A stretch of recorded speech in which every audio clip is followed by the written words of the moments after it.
Virginia. I actually have a very small role here to play today, but as I do with every meeting that I chair, the first order of business is that I ask you all to stand and say the Pledge of Allegiance with me, if you would, please. I pledge allegiance to the flag of the United States of America and to the republic for which it stands, one nation, under God, indivisible, with liberty and justice for all. Thank you. And again, welcome. Today, the first meeting of the Hampton Roads Transportation Accountability Commission. The agenda is there, but before we start, I'm going to have a roll call of members so that we can ascertain that by law that the members are here and we have a quorum. So as I call your name, I think we have it on the screen, but we'll go through and just make sure we do this verbally, make sure everybody's, the count is accurate. First of all, Mayor Krasnoff. Yes. Sorry. Yeah, here we go. Can't you? Yes. Franklin. You're here. Franklin, yes. Okay.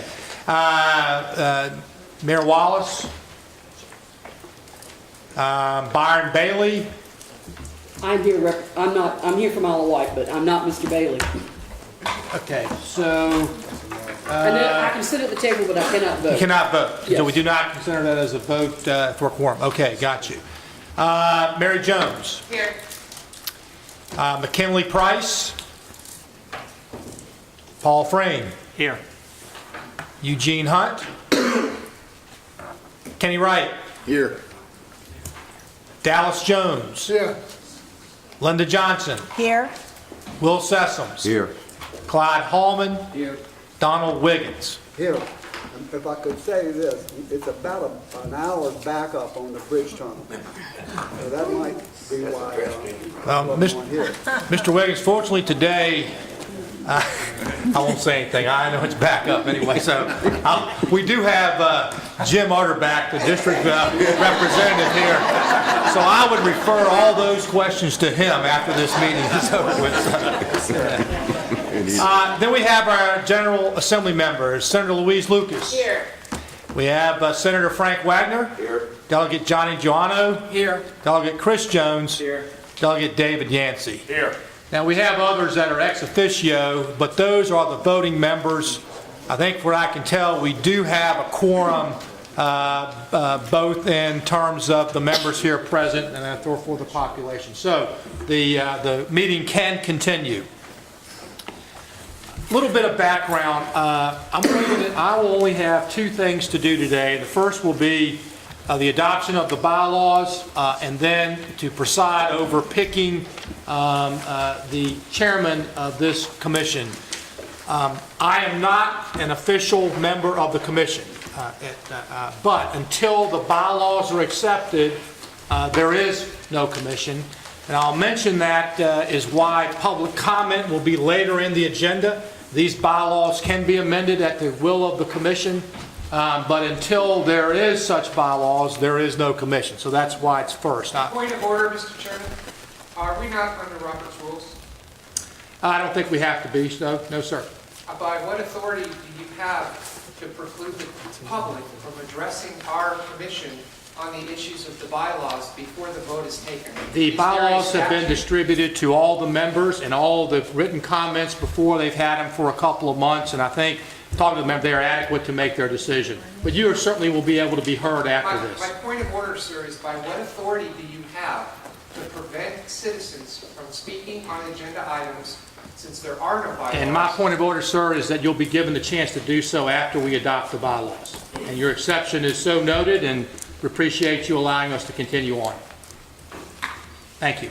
Mr. Chairman, Yes. just a question.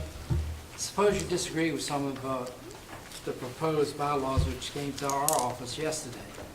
How do we do that before we take a vote on it? You're welcome to take a motion. I'm going to entertain a motion, and I'll go through how they were. If you want to make changes, you certainly are able to make changes after public comment. Thank you. And that. These, since we are on this, I'm sorry, yeah. Did you say make changes after the public comment? We You can make- adopt it and then make changes later? You're free to make changes to the bylaws anytime this commission seems fit. You can make changes in there. The bylaws were distributed, I guess were first distributed a couple of months ago. The history behind that is that after the laws were passed, and I would say that thankful to Delegate Jones here, who was a sponsor in the House, Senators Lucas and Wagner were sponsors in the Senate. This legislation was passed. The administration supported the legislation, working with them. That's why we're here today. Welcome, Mr. Wallace. Good to see you here today. It was requested that we put a skeleton of bylaws out, which we did. Those bylaws were used two things as a template. One, Northern Virginia Transportation Alliance, which is similar to this board, and the law is passed by the General Assembly. So the basis for those bylaws were based on the law as passed and how this board functions in another area. Obviously, they're different because you have different powers and authority than other areas in that. In addition, there were some comments, both written and public, comments that were received that have been distributed to all of you over the last week or so. And Delegate John, I understand you might have had some come to you today. That's great. You should take those into account as you decide how to vote. The bylaws have been looked at by, and I should mention there, we do have the commission's, a representative of the commission from a legal standpoint here today to answer any questions in that regard. So that's how the bylaws came into existence. They can be changed at any time by the will of this commission. So they are not, once adopted, doesn't mean they can't be changed. They can certainly be changed and addressed as you see fit. My guess is, as time goes on, you'll determine that you might want to make some changes. But that will be totally up to the commission.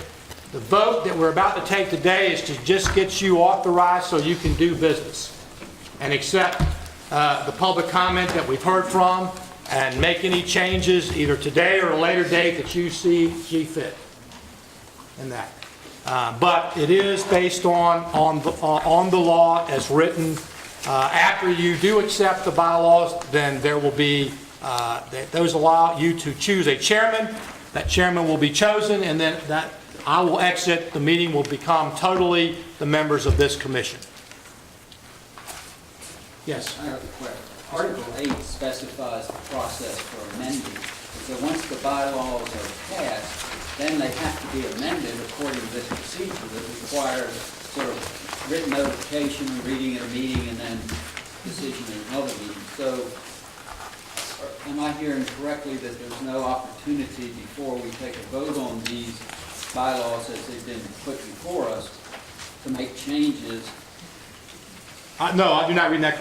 If you want to make a change, a motion is moved and you want to make a change, it can be looked at today in that regard. None whatsoever. But then once they're passed, then there's this amendment that's procedure amendment. comes into play. Right, but he'll have the ability to amend those at any time, at any time that you choose. So, Thank you. but until you have bylaws, you don't function here today. So is there any discussion of the bylaws, or is there a motion to approve the bylaws? Mr. Chairman, Where are we? Oh, yes, Delegate John. I've got a few questions I want to ask I don't understand on some of these bylaws. I don't know whether I'm hooked up or not. Can you hear me? I think you are, yes, sir. By the way, I'm not Mr. Chairman, I'm just presiding until you pick a chairman. But, Temporary chairman. yeah, temporary chairman. Yes, All yes, right, sir. sir. Can I ask 3, 4 questions? Yes, and we have legal counsel here that will be able to respond, absolutely. Mr. Chairman, acting chairman. Sorry. I also sit on JLARC, and on JLARC, and I'll turn to, yes, on page 2, offices and duties, and B, the term of office. On JLARC, what happens is you elect the chairman, and then you elect a vice chair. And then normally what happens is the chair goes off and the vice chair becomes chairman. My question there to the chair or to whoever drafted these, can you tell me, will everybody who is on the commission, including all the mayors of all the cities, have an opportunity to serve? Or is this, the elected chairman can be on there for 10 years? Well, the bylaws contemplate an annual election, and it's got to be a voting member. Further question, but do the bylaws state that you can only serve for 1 year as chairman? No, there's no restriction as that, but there is an annual vote. So there's an annual Yeah, you have, you organizational meeting, where all the members would make that. would make that decision. And, you know, you can choose by practice, delegate, if you want to have the vice chair exceed, but there are no obligation. You can do that by practice if you choose to, but it has to be elected each year. My question is, does that mean that the vice chair will not become chair if there's an election and that election says, no, you can't become chairman? Got to be within the discretion of Yeah, be the discretion of you guys. Well, Mr. Chairman, the only question I raise then is, can we have anything in this B that says the chair shall only serve as 1 year as chairman for a period of how many mayors there are here? You can make that a proposal and a vote, yeah, you certainly may. Well, let me go to a second question. On special meetings, we're talking about how many people, 7 or more voting members, would make a majority, I think. Yes, sir, that's what they're... So the 3 non-voting members are only going to be allowed for discussions and explanations of whatever's going on? Is that basically it? I think that's the, yes, sir, the intention. They will. What exactly is the question? The question is, if you got, on C, you're talking about a special meeting, Yes. all right? The non-voting members, are they going to be included in the discussion on those? Or are they, what's the purpose of the non-voting This members? is just saying who can request a meeting. Right. Yeah. Well, can it be requested by non-voting members? That's what my question is. Yes, if it's 7 or more, it doesn't have to be voting or non-voting, it just has to be 7. Further question then, why would you have non-voting members being allowed to ask for a meeting if some other members of the meeting can't make it? Well, the non-voting members are allowed to participate in all meetings of the commission. But they can't vote. That doesn't mean that they can't take part in the deliberations. But how do you vote for an extra meeting then? It's not following the question. How does a non-voting member vote for the date of that meeting? It's just a request. Request for a meeting. It's not, they're not voting on the meeting, just a request. You're not taking a vote as to whether to have the meeting. If 7 people join in a request, there will be a special meeting. Well, if it's all right, so you're saying that they have all the rights except to vote. You have a non-voting member has all the rights of a member except they can't vote on any issue. Under the Act, the only differentiation made is who votes on decision. But on all other matters, it's my understanding they can. How they going to vote? Participate in the meeting, but they don't have a vote at the meeting. Well, suppose you say, okay, we need an extra meeting. How do you decide that? How do the non-voting members vote for a special meeting? The bylaw provision isn't asking for a vote on whether to have a special meeting. It's It's It's a- looking at whether or not there's been 7 people who have joined their request at the meeting. I understand that, but if 3 of those members are included in the 7, and they vote for it, how do they vote for it? It's They not don't vote. subject to a vote, It's just a request. it's just a request. So how does the vote get on, how does the request get on it? If 4 voting members join with 3 ex officio, you can request a meeting.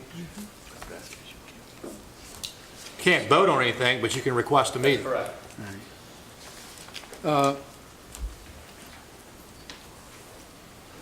I'm not sure about H, where you talk about the quorum.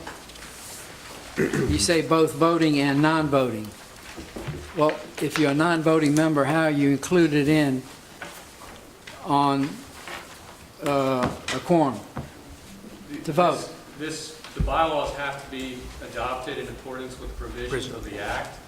The Act specifies what constitutes a quorum, and the Act does not differentiate between voting and non-voting members for purposes of determining a quorum. For individuals who have not been privileged to the document, can you stipulate who the non-voting members are?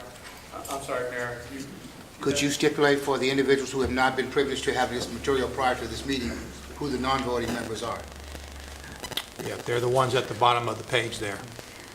The CTB member, John Malvin, VDOT Representative James Utterback, DRPT Jennifer Mitchell, John Reinhardt from the Port, and Camelia Robinbach from the TPO. So you got 4, is that right? 5. 5? So 5 out of 7. I'm sorry, Ms. Robinbach is not a member of the commission. So you have 4. Yes, sir. So you can have a majority of non-voting members for the suggestion of the meeting. That's true. All Whether or right. not you would have a quorum is a Just different difference. analysis. So if that's in the legislation, we don't even have an option to discuss something different. That's correct, sir. It's in the leg.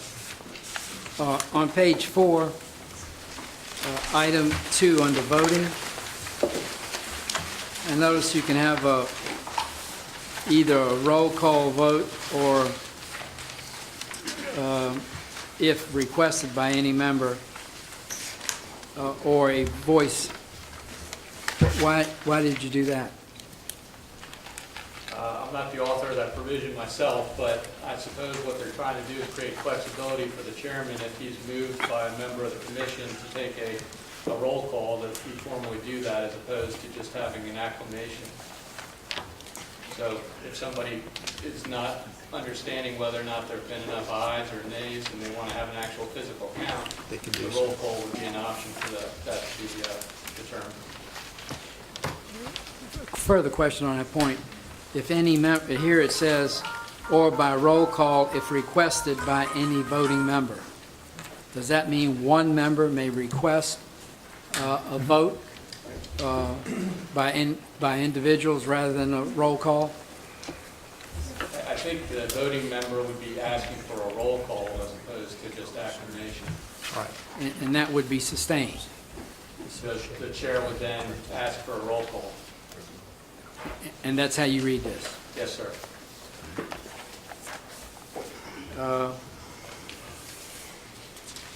I guess number 4 on the page is similar to rules of the House. I don't know if the Senate, I think the Senate still has the same rule, that let's assume that there is a vote taken by the full commission, and that vote says everybody votes for item 1, okay? And there's a, let's see, 14, and is out of the 19 members, you've got 8 that are for it. No, 9 that are for it, and 10 that are for it. You got the majority vote, all right? So either that day or the next day, that vote can be reconsidered by the prevailing party. Is that correct? That's to be made at the same meeting. Well, it says any resolution may be considered upon motion by any member who voted against it, which motion must be made at least at the same meeting or the next regularly scheduled meeting. Well, that's a motion that's failed. Pardon me? That's a motion that has failed. Only on the motion that's failed. Yes, sir. So you can't do it on a motion that passed. That's correct, sir. Why? Well, for one reason, if this organization approves a bond issue and they then go out to the underwriters with that approval and later on it's rescinded, that would probably adversely affect this commission's ability to issue bonds. Let me ask you a question on it. Suppose there are 4 members, voting members missing. If you don't have a quorum, you can't vote on it. Well, you have a quorum if you have only 4. Well, if you have a quorum, you can vote. Well, and let's say that it passes. And if it doesn't pass, you have a right to come back the next day. But if it does pass, you don't have a right to come back the next meeting. Is that right? That's correct. That's So the it's set up so that, certainty. well, of course, on any vote, you have to have a majority of those voting.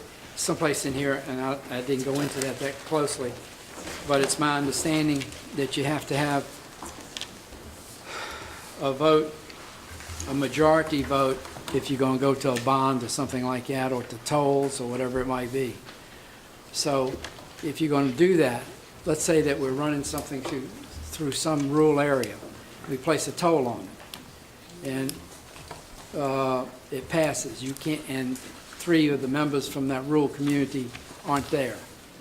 Does that mean that that vote then goes on out and the toll's good? If a vote is taken in accordance with the act and the bylaws follow the act, then that would be a valid action of the commission. Well, then, we're not paying attention to the first part. Action on a resolution or motion that has been approved may be reconsidered only upon motion of a member voting with the prevailing side on the original vote. Is that correct? At that same meeting. Which must be made, you're correct, and I'm incorrect. Okay? I have no further questions. Oh, wait, I'm sorry. When I received this, let me just explain to you that I had just been to an eye doctor, and my eyes were dilated, and I couldn't read too well, so my secretary and I were sitting there trying to figure it out, because it came in the day when I just couldn't read. So I apologize if I'm a little slow on this, but I just want to let you know that we only had a day and a half to work on it.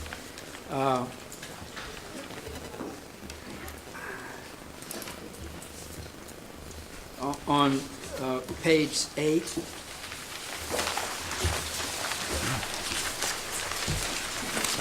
I've got a note written here. It says type error, first line duplicated. I don't know why I put that there. You're correct, sir. I would suggest that that first clause be edited so that you only have the after language written once. Okay. I think that the one that's on the projector is actually already been correct. Correct, yeah.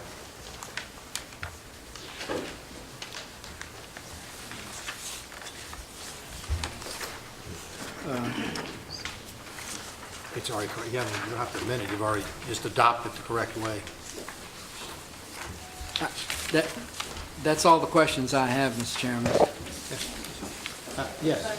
I know serving on the Governor's Planning District Commission as well as the HRTAC and also for HRTAC, part of the organizational structure, if you will, is that we have, usually it's a alternate, or the chairman and vice chairman, so that you have representation from, even though everyone's vote is still the same, regardless of who is the chairman and vice chairman, but we will have Southside or Hampton Roads will have be chairman, and then you have kind of as a balance there, Southside would have it Hampton Roads, and then it would alternate. And historically, since I've served on those committees, there's been every organizational meeting, usually the vice chairman, it will rotate, they would then rotate in, but we constantly maintain that balance, and I would ask that that be something to take into consideration in the bylaws.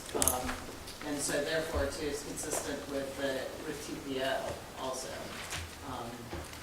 You can either do that by practice or, bylaws, but they don't restrict you from doing that, the bylaws. They were written to be with the law and then generally to give you as much freedom as you chose to do, this Commission Act.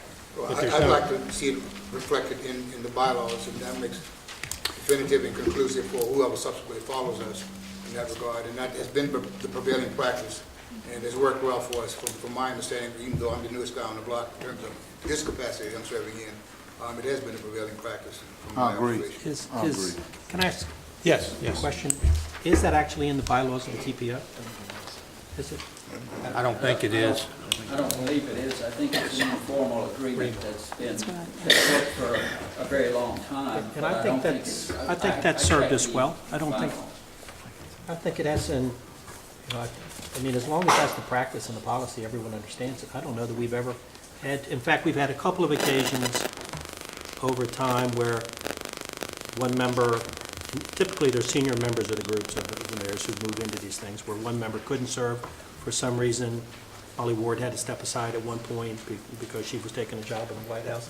It's been our practice. I don't think we've ever violated it, but I don't know that we've ever actually put it in the bylaws. I mean, we tried to deal with each situation as it came up. So I wouldn't support putting it actually in the. Is there a I downside? would support it for this particular organization specifically, because the Hampton Roads Transportation Accountability Commission, the members are the ones that are going to be making decisions as far as allocating funding, and I think it's helpful and to ensure that the citizens feel as if they're having a voice, regardless of whether or not they're Hampton Roads or they're in Virginia Beach or wherever. And I think this is a bit of a different type of commission than TPO. TPO prioritizes projects. This organization identifies projects and then funds them. Now, I would submit that sometimes perception is perceived to be reality in that particular context.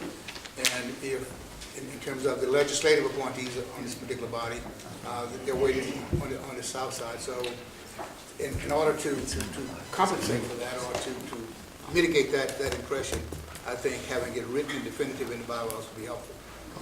I would remind the commission that you do have, unlike others, you have state legislatures on the commission, and they are allowed to hold seats also.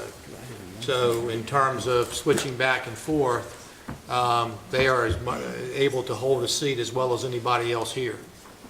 Don't they hold seats on the other boards as well? Yeah, they do, but there's no provision that says they have to be chair or not chair, is my point. In other words, here, if you make a provision that says you want one from the men's and one from the south side, you have legislators that don't represent quite that way. I mean, in this particular case, I guess you do, but I'm just saying it's not localities that are just here. Just throw that out, and you guys do what you want, but I just thought that is a difference in most boards. Mr. Secretary, I think the staff, they just put it on the screen, the TPO bylaws regarding the topic, and I think it's there. It does mention have it. Southside and Peninsula. Okay, so it does have it in there. And if I could, I would like to agree with them to make that suggestion to do that, because along the lines of what Delegate Joanna just asked about the chair and the time frame and how long could one ask, I thought the answer just flew in the face against what we just discussed. Did it not? Didn't he just ask you about the chair serving and whether we would vote annually for the same person to continue as chair? And now we're saying something different? Well, this is the TPOs, these are TPOs. I understand, that's what I'm saying. Yeah, well, we could, if we want to make a change, if there's a It made a motion in a second. I assume Mr. Walsh made a motion, and I guess Mr. Wright or Ms. Jackson the second? Yes. Okay, so there is a motion and a second recognized. Is any more discussion on this topic, this particular issue, Chairman? Mr. Chairman, question. What happens if you don't pick anybody from Southside? Are we going to also change that to include somebody from Southside? I understand what you're saying.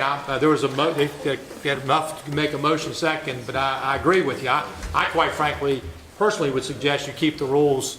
I mean, the bylaws is generic, so you can do in practice what you wish, quite frankly. But that is not my role. Here is only to get you the bylaws so you can start functioning. Mr. Secretary? I'm sorry. Oh, I'm sorry, Ms. Johnson. Correct me if I'm wrong. The bylaws that we're trying to work on today are right in conjunction with the law that was passed. Is that correct? That is correct. They were made in conjunction and modeled after the Northern Virginia Transportation Alliance, because it's the only other thing like this in the state. There was precedent there. This board has more powers than that, so it's modeled to follow the law. Well, and along those lines, just 2 points I'd like to make. Number one, this is a completely new entity that we have here, made up of, legislators, all of us together. This is something we've never seen before. So having said that, we need to look at us as one body, and we need to look at Hampton Roads as one body. I think we're making a mistake when we start getting into all this little detail and minutia here. I think we need to pass our bylaws, get ourselves ready to go to work, and then as we see things coming down the pipe, maybe there are things we will need to do. But, number one, we need to get off square one, have some bylaws, and be able to go to work without doing all of these little changes that can come about in time. But, that's just my take on it. Mr. Chairman, can I ask the attorney, on Article 3 about officers and duties, terms of office, appointment, does that track with what with the legislation? Would you speak up, please? Sorry. On Article 3, the Article 3, which is on page 2, the questions about officers, terms of office, appointment, chairman, vice chairman, does that track with the legislation? The act does not get into specifics on the chairman and vice chairman. It requires this commission to have both, but does not get into specifics. Right, okay. Thank you. The practice that we're talking about in terms of alternating the chairmanship obviously has worked well for us historically, and I don't see there's any pervasive issues or concerns about that in terms of what the practice has been and how well it's worked. So I don't see why we should be apprehensive about formalizing that in our bylaws in this particular process. Yes. I mean, what we just saw there really specified for the chair of the TPO and chair of the PDC rotate, not the chair and vice chair. That's right. The chair-vice chair rotation has been an informal agreement that has worked very well, and I think in this situation, we could continue with that informal agreement rather than getting into something specific at this point. If at some future time we think that that's necessary to be in there, then we might go there. But I'm not sure at this point that we next week be that specific about this. But I do like the way the informal agreement has worked in the TPO and the PDC for the rotation between the peninsula and Southside. The law specifically states, it just states, the commission shall elect a chairman and vice chairman from among its voting membership. That's it. That's right. It does. Mr. Sessions, you have? Yeah, I just want to sit back and say that I think that I appreciate these bylaws being presented to us. This is a start of an organization today. I believe that, whoever should become chairman should establish a bylaws committee. These bylaws will be amended, and there'll be good reasons to amend them as we move along. All that being said, though, I think this is a very good starting point for us. And I would hope we could move forward with what has been presented.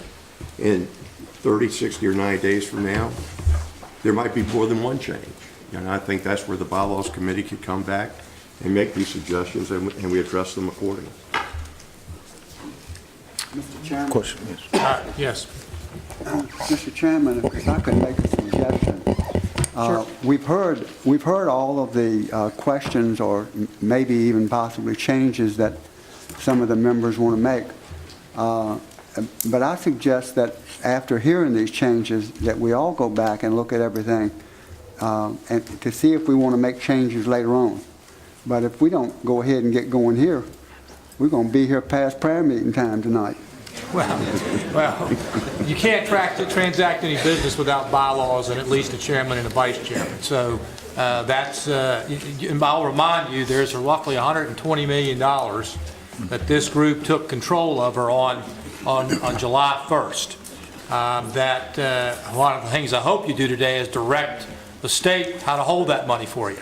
So there is a real reason to, the purpose of here was to only get you organized, and in the future, I was going to assume you'd pick a meeting today. I guess you would, a time to meet and really transact, but just to get you organized and get you custody of these funds is the only purpose of this meeting today. But Mr. Wallace. Is it anticipated that the chair will be the chair and the vice chair will be the vice chair, then subsequently the vice chair will ascend to the chairmanship, and then we'll develop or create or elect a new vice chair? Is that? The law does, or these bylaws do not require that. This commission could choose to do however it sees fit, but there's no requirement that happen. There's no prohibition against it either. Because that was mentioned previously by someone here. Yes, and that was, I think the same answer is it doesn't require, doesn't preclude. It just, again, these bylaws are fairly generic in terms of, other than following the law, there are some things in here that simply can't be changed because of the law. But other things that can be, that's up to you to do as you see how this goes. This is a fairly historic commission in that it's regional in nature. The law requires it to be done on regional projects. It is one that also now has a lot of money and a lot of authority from bonding. This probably, it's anticipated $100 million each year to $200 million collected. And if you bond those, that could be anywhere between $800 million to $1 billion a year this committee's going to oversee. I will tell you, with that comes a heck of a lot of responsibility. You need to get a staff in place, and we're going to support you in that, but you have taxpayers are now funding these new taxes, and I think they should expect to see some action out of this group. So today is simply to get you started. It is not, I don't think anybody's ready to make any decisions, but it's to sort of get the ball rolling here. And let me make a comment about these being the governor's bylaws or my bylaws. It was requested after this legislation was passed that a skeleton come down. They were distributed to the prospective members. I'm sorry, Doug and Johanna, we didn't know who you were until a few days ago when the speaker made the decision. So we got them to the ones that we knew, and I apologize in that. But there was no intent other than to get a template in place. So on the 1st of July, that this group could start to begin its deliberations. And if there's something in here to change, and not suggest you change it. But we are here, we are today. Yes. To that point, Mr. Chair, on page 6, a couple of issues I think we probably need to seriously consider. Article 5 here, number 3 and 4. First, you just mentioned in talking about staff. On 4, I would like for that VDOT staff to change to HRPDC. I think we discussed that we were going to be sharing resources with them, and I think what we discussed initially is VDOT or your office would help us till we get to that point. So I would prefer on page 6, item 4 there, where it says support staff will be provided by VDOT to have the HRPDC put in. And on page 7, under the Technical Advisory Committee, we have the same thing, item 4, We've got staff support will be provided by the VDOT staff. Sorry to interrupt you. Yes, sir. No, go ahead. Really, the act talks in terms of the Department of Transportation making their employees available to assist the commission on request. And this is, I think, mimicking that concept in the act. The act does also contemplate that the HRTPO staff will be available to provide administrative support to the commission as well. So I don't think that this language is necessarily preclusive, and in fact, I think the act contemplates that both will actively support this commission until it's got its own capability. Dr. Jones? Mr. Chairman, if I could, we could be here till tomorrow, literally, trying to do this one piece at a time. And legislation was enacted that was very prescriptive in certain things that are required to be done. Nothing's going to be done tomorrow once we approve the bylaws today. I think whoever the chairman is going to be will certainly do a committee looking at the bylaws. So I think we need to approve the bylaws as they're before us and then have a discussion with the chairman, whoever he or she is, then appoint a committee to look at the bylaws and then come back to us with recommendations. Point of order, Mr. Chairman. Sorry, if I can, the gentleman is not. That's right, I said I didn't recognize. So I would move that we would pass the bylaws that are before us. I would second that. You have no standing, please, sir. You'll have your chance with the public comment later. You have no standing Are we here. under Robert's Rules of Order, sir? I just told you you're not following. Please have your seat. You'll have your standing later on that, sir. Let me point out one thing here. Part of that was that the VDOT's resources would be used. The TPO, you guys participate with, and the Act did anticipate the state, doing that, but it doesn't preclude it. We did have another motion that we did before the... That's correct. Yeah, we did have And another it was motion second. that needs to, and a second, about the one change about The chairmanship. The chairmanship. And there was, so I think we need to vote on that, and then we can go to that, so... Restate that? Yes, I think, Mr. Wallace, would you restate your motion, so I make sure I have it correctly? Let me be sure I have it correctly. Okay, yeah. My motion, sir, was that for the chairmanship to rotate between a peninsula mayor or chair and a south side mayor or chair on some basis of frequency, maybe 1 year, 3 years, 2 years, whatever the board ultimately decides. But the objective was to be sure that the balance of leadership is provided by both sides. Second. Second there. Is there any more discussion on this particular motion? And I'm going to ask you to put up the voting on there, and I think to make sure it's just transparent, we're just going to go around, I'll call out, and... May I ask, Mr. Chairman, who seconded the motion from? It was Mr. Wright. Portsmouth. Portsmouth, and that's for discussion. I just don't want, and I listened to, and I apologize for coming in now, but I listened to the mayor from Suffolk. We have some excellent expertise at this table from the General Assembly. We have 3 people I know at least who co-authored that and put this together, and I thank the senators as well as delegates. We might be precluding that expertise to represent us, whether it be chair or vice chair. And that would be my biggest concern, especially being a new committee. They actually have, at this point, the template on how we expeditiously can move in terms as it relates to funding these major projects.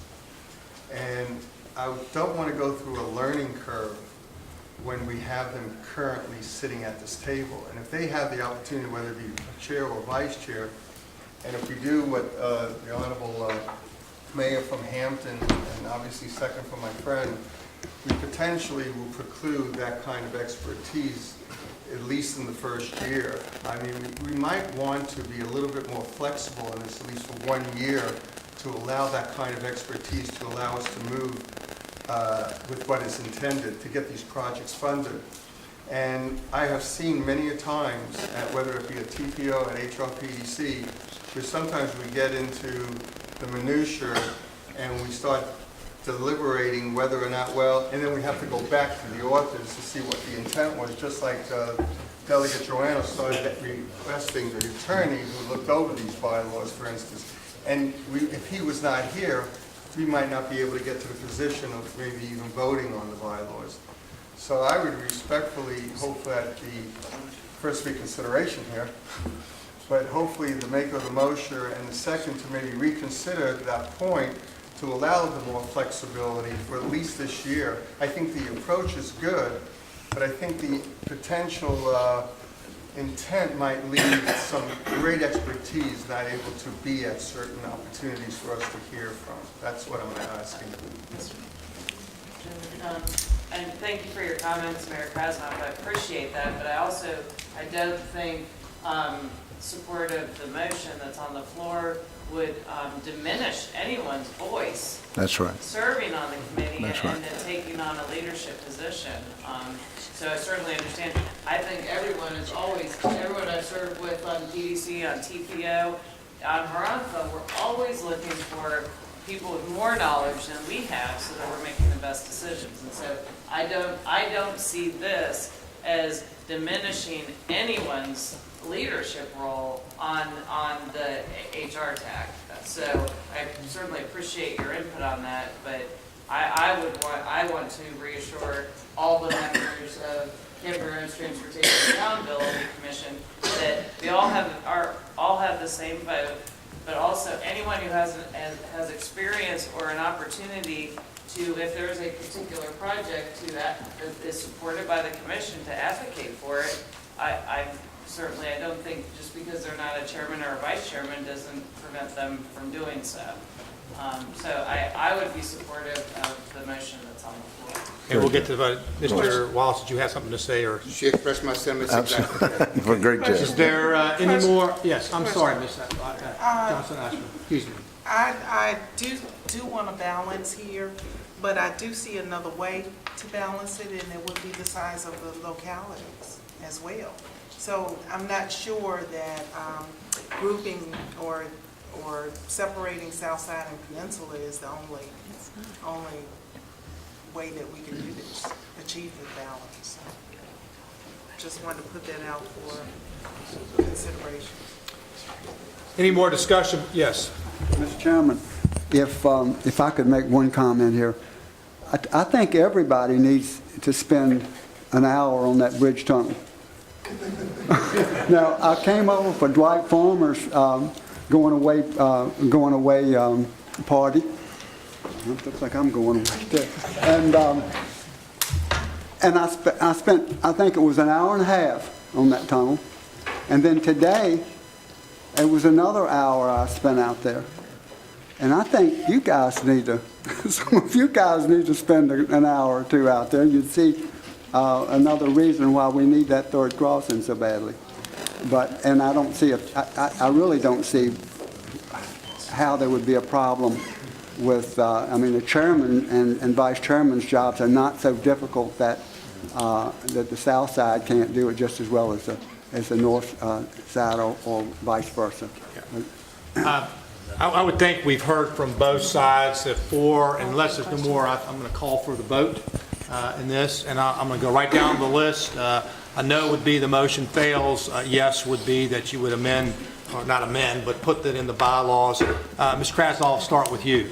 No. Ms. Johnson Ashburn. Yes. Mr. Wallace. Yes. Mr. Bailey. Oh, not here, sorry, that's right. Ms. Jones is here. Yes.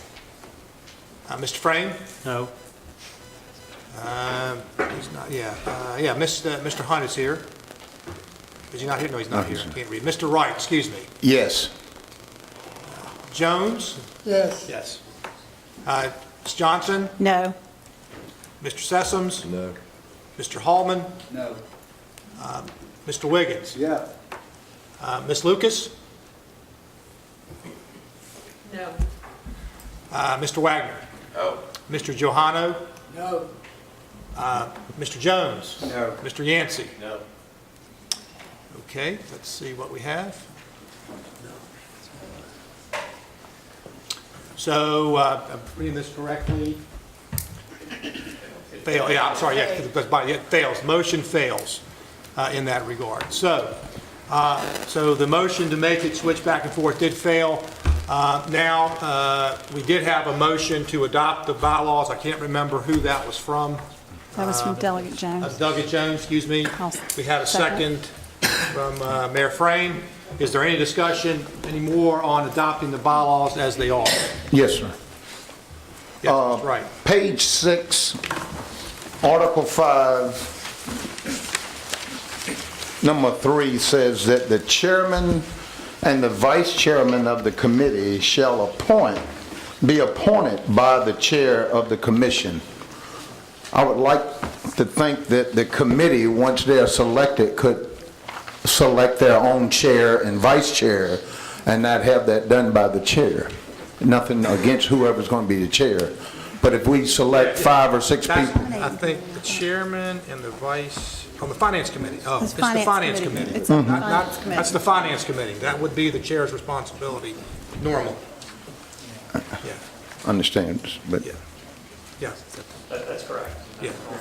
That's not the chairman of the whole thing, it's the chairman of just the finance. understand. I'm just saying that I would Okay. like to think we could select committees, finance or technical advisory, and amongst that body, they would select their own chair and vice chair. Why would we want to give that appointment authority to the chair? Am I in the weeds again? Yeah, I think that's something that I would suggest, quite frankly, is you're going to have, I think y'all agreed to have a committee to look at these bylaws and go through them in there. I think that's a functioning of how you want to govern. Mr. Chairman? Yes, Mr. Wallace. So if I'm interpreting this properly, then the chair can serve for an extended period of time because he or she can be re-elected each year with no term limit. Is that correct? I believe that's correct as written, it's an annual vote. Then that chairperson will get to appoint all the leadership on all of the committees. Leadership, then in effect, that chairperson becomes the HTAC, and the rest of us are just window dressing.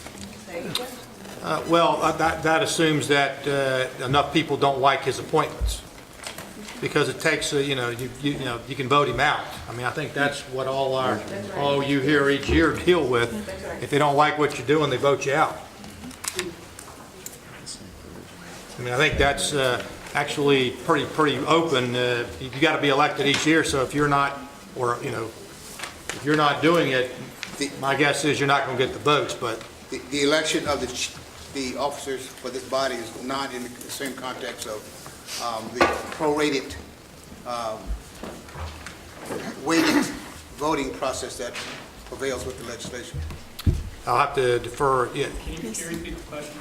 The elections of officers for this body is not done in the same weighted fashion as the election of... No, all decisions are done the same way. Some way, yes. So there has to be 2/3, and Yes, those sir. are the Yes. ratios for each officer, or each individual officer that leads this body. That's correct. That's good. Has to be elected on that prorated basis. Yes. Yes, sir. The chairman and the vice chair have to be elected that way.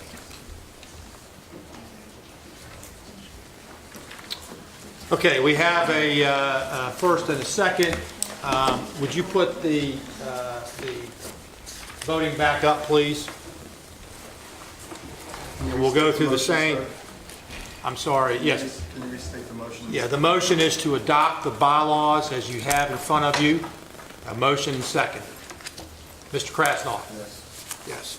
Yes. Ms. Johnson Ashburn? Yes. Mr. Wallace? No. Ms. Bailey? Yeah, he's not here, I'm sorry. Okay, sir. No, Ms. Jones? Yes. Mr. Price, not here. Mr. Frame? Yes. Mr. Hunt? Not here. Mr. Wright? No. Mr. Jones? I mean, yes. Ms. Johnson? Yes. Mr. Sessoms? Yes. Mr. Hallman? Yes. Mr. Wiggins? Yes. Senator Lucas? Yes. Senator Wagner? Yes. Delegate Johano? Yes. Delegate Jones? Yes. Delegate Yancey? Yes. And, Mr. Chairman? yes, If I may just comment on this particular vote, I think it is very important.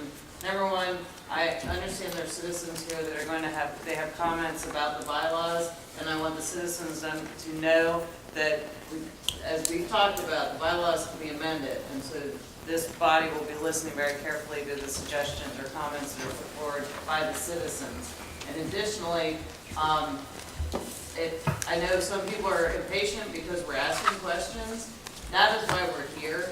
And I think it is very important that we do not send a message to the members of this body that if there's a question, that we need to hurry up and rush through this, because these are, as you pointed out, these are very important decisions that we're making. So I appreciate it. Thank you for. no, the bylaws are adopted as stated, so you now are officially a body. The next order for me is you now need to pick a chairman. Mr. Chairman, I would nominate Will Sessoms, the mayor of Virginia Beach, for chairman. Nominate, okay. Are there any other nominations? Is there a second? For chair? Mr. Wallace, excuse me. Mr. Chairman, I'm sorry. I didn't hear whether or not you took a second on. I'll second. Oh, I'm sorry. I'll second the motion. I'm sorry, I'm sorry. So we have a second. Excuse me, you're right. Thank you for doing so. Second, okay. Do you have the notes right? Oh, the second, okay. Yes. Any other nominations? Mr. Wallace? Mr. Wright? Is there a second? Second. And I'm sorry, that was Mr. Jones. We have Mr. Wright, and we have a second there. Any other nominations?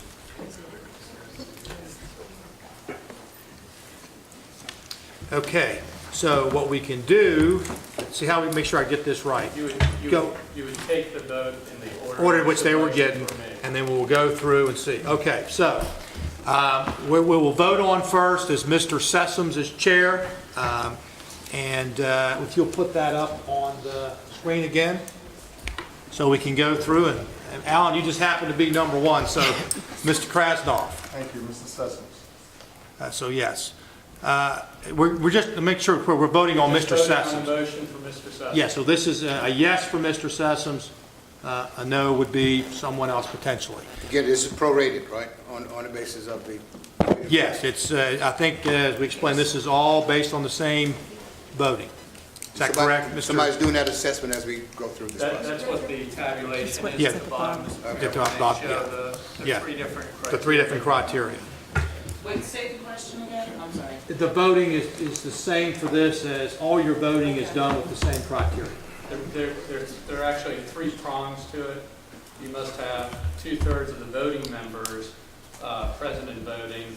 You must have 2/3 of the chief elected officers present in voting, and those 2/3 CEOs must also represent 2/3 of the population of the entire commission. Okay. So we'll go back up. I think it's Ms. Johnson Ashburn's turn. No. No.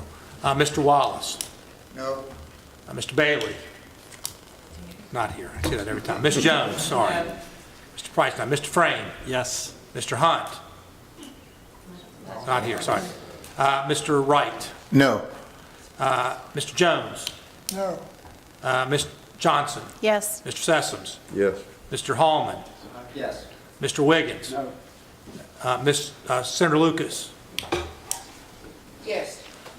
Senator Wagner. Yes. Delegate Johano. Yes. Delegate Jones. Yes. Delegate Yancey. Yes. All right. We do not have. Okay. So that motion fails. The next one we have up is Mr. Wright. So we will go through the process for Mr. Wright. Mr. Krasnoff, you get to kick us off. No. Ms. Johnson Ashburn. Yes. Yes. Mr. Wallace. Yes? Yeah. What do we do? Is everybody right here? No, yes, and then a no. Oh, I'm sorry, Mr. Wallace. What you said? Yes. I'm sorry. Yes. Excuse me. Not here, Ms. Jones. Yes. Mr. Frame. No. Mr. Hunt. Not here. Mr. Wright, Yes. Mr. Jones, Yes. Ms. Johnson, No. Mr. Sessoms, No. Mr. Hallman, No. Mr. Hallman? Yes. Yes. Mr. Wiggins? Yes. Senator Lucas? No. Senator Wagner? No. Delegate Johano? No. Delegate Jones? No. Delegate Yancey? No. All right. Okay, that also fails. We're making a lot of progress.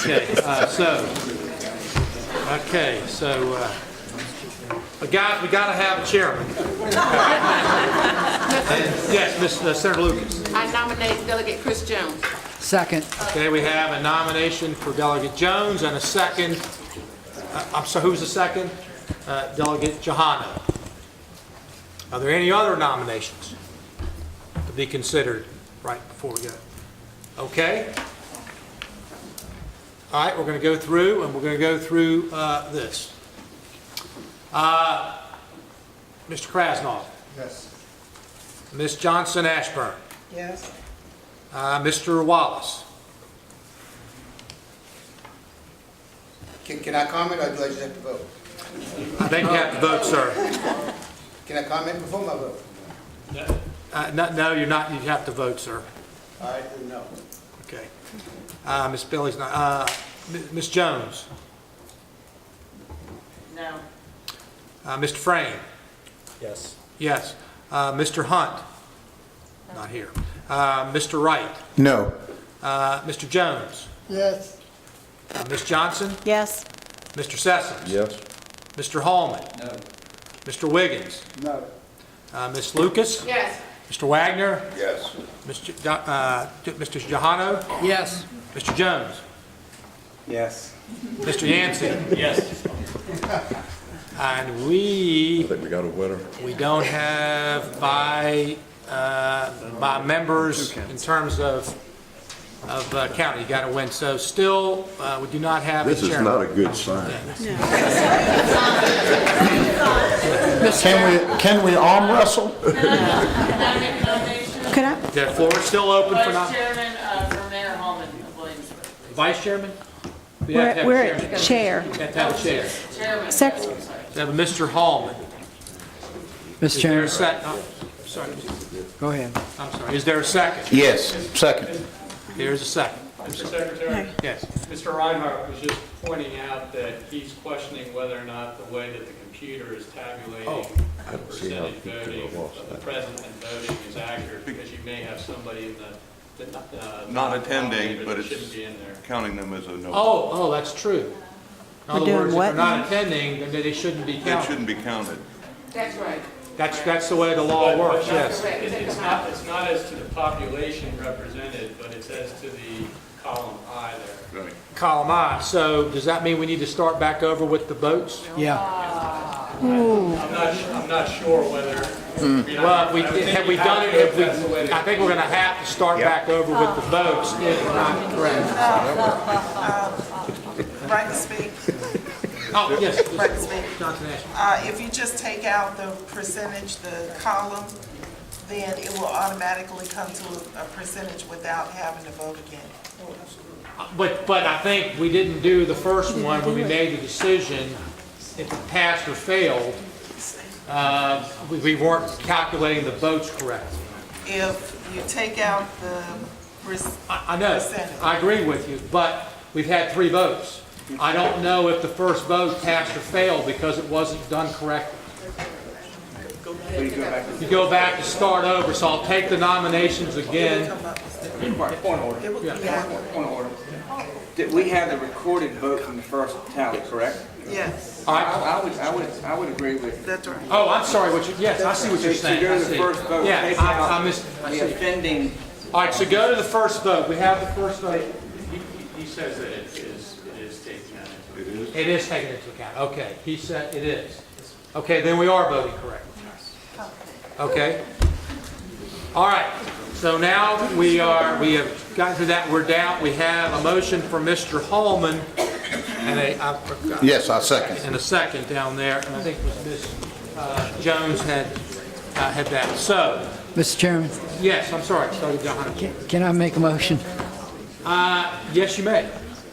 Can my dear friend at Norfolk, we don't always agree on everything, but I'd like to nominate him if he'd accept the nomination. So, Mayor Frame, Yes. is there a second?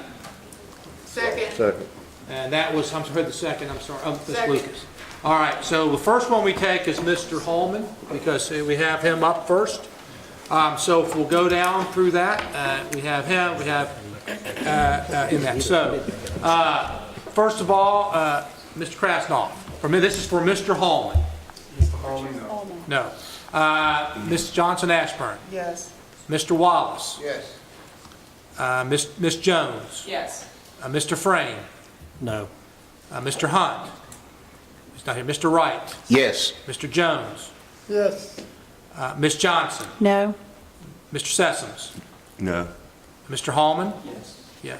Mr. Wiggins. Yeah. Senator Lucas. No? Senator Wagner. No. Delegate Johano. No. Delegate Jones. No.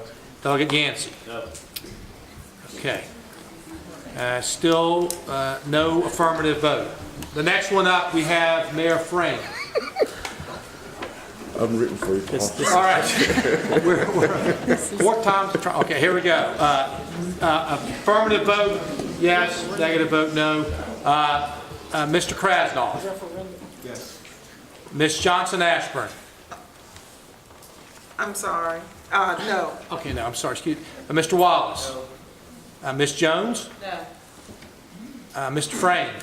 Yes. Mr. Not here. Mr. Wright. No. Mr. Jones. Yes. Ms. Johnson. Yes. Mr. Sessoms. Yes. Mr. Hallman. Yes. Mr. Wiggins. No. Senator Lucas. Yes. Senator Wagner. Yes. Delegate Johano. Yes. Delegate Jones. Yes. Delegate Yancey. Yes. No, we don't have in population. Mr. Secretary, if Yes, I'm sorry. I might comment, we need a chair. And We need this, a chair. This is, I know everybody has their little thoughts as to why and how and what's going to happen and how it's going to happen. We got some bylaws. We need a chair. We need to move forward so that we can get something done. And, this frankly is just not the kind of start I think we really want to have. And with that, can you Yes. re-nominate? Yes, you certainly may renominate. I would nominate Will Sessoms. I would second that. There's a second. We have a nominate for Mr. Sessoms and a second. Any other nominations? It's time to move on. Me. It really is. Guys, this is the first regional commission that we have that actually has the authority and the money and the power to do something. So whoever this is, you need to come out of here with the chairman. We'll go through this again. Affirmative vote. We're speaking Mr. Sessoms. First, Mr. Krasnoff. Yes. Ms. Johnson Ashburn. No. Mr. Wallace. No. Ms. Jones. Yes. Mr. Frame. Yes. Mr. Hunt. I'm sorry, Mr. Wright. No.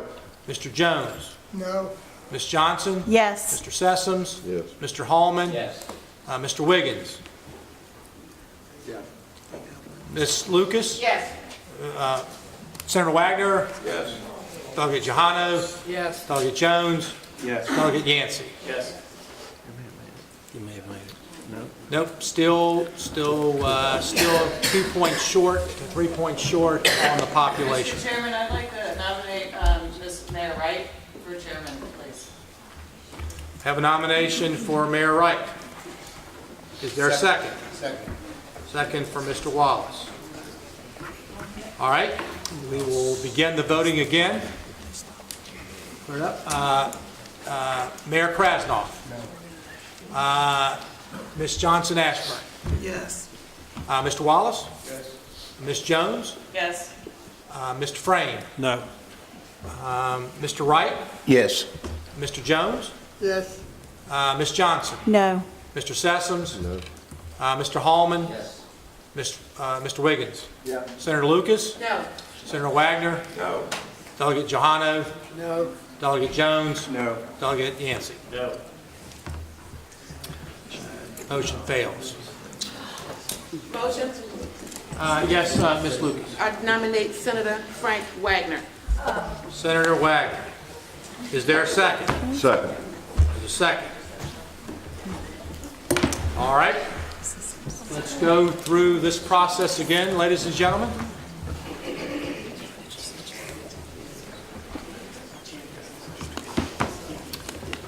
Mr. Krasnoff. Yes. Ms. Johnson Ashburn. Yes. Mr. Wallace. Wagner, you see? Yes, sir, you get the vote. Yes, sir.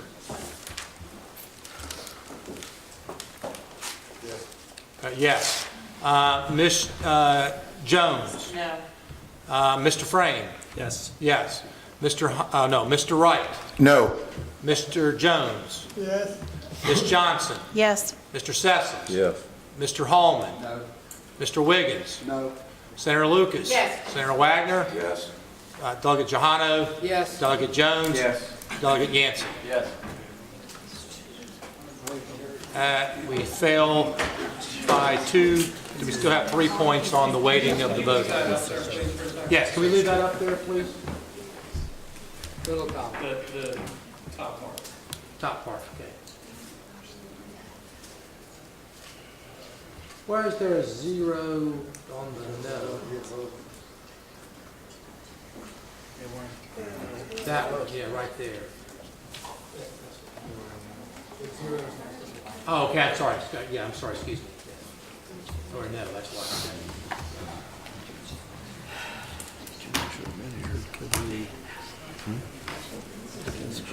Point of order. Not recognized, thank you. Excuse me, sir, we've adopted the bylaws and they state that Robert's Rules of Order are in effect. Keep Yes, on running. please, Comment period is at the end. at the end, so please have your seat, please, thank you. Point of order. No, sir, please, you're not recognized.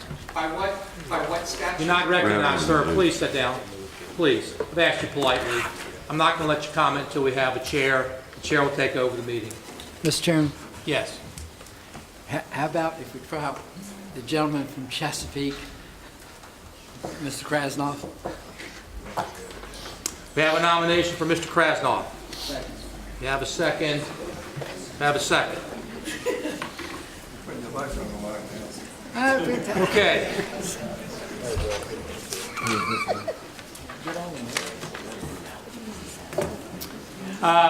Mr. Krasnoff. Yes. Ms. Johnson Ashburn. No. Mr. Wallace.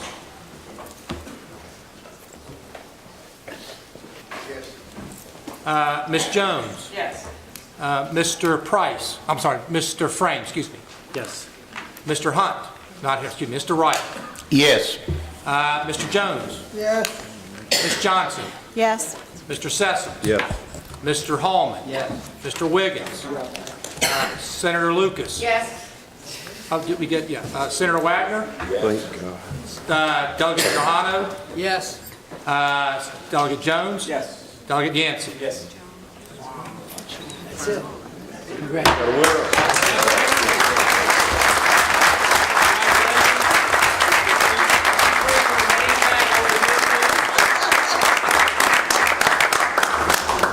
Congratulations, Chairman Krasnoff. If you would please come over and take this seat, and you now have control of this meeting. Congratulations, ladies and gentlemen. Like it or not. You are now official. Good Thank job, you. buddy. Good work. Thank you very much. That was it. I should have quicker. I'm sorry. Congratulations. Congratulations.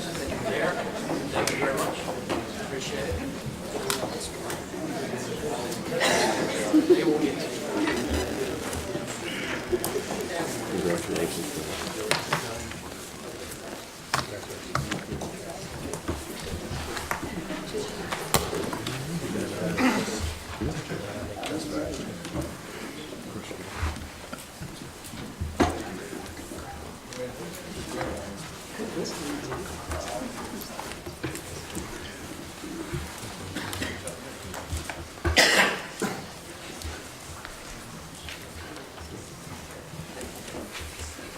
Thank you. I am incredibly humbled. I'm actually appreciative, but at the same time, the order of business is to elect the vice chair.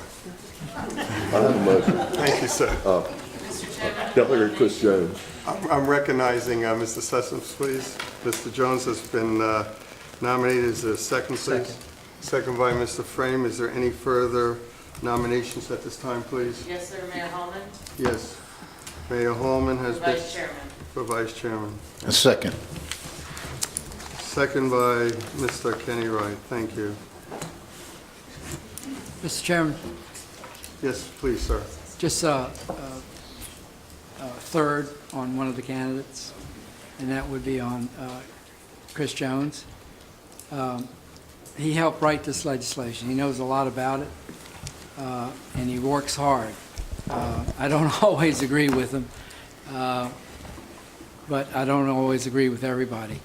I'd just like to say that he's a hard worker, a real hard worker. He's chairman of the Appropriations Committee, and this was his first year that he's been up there.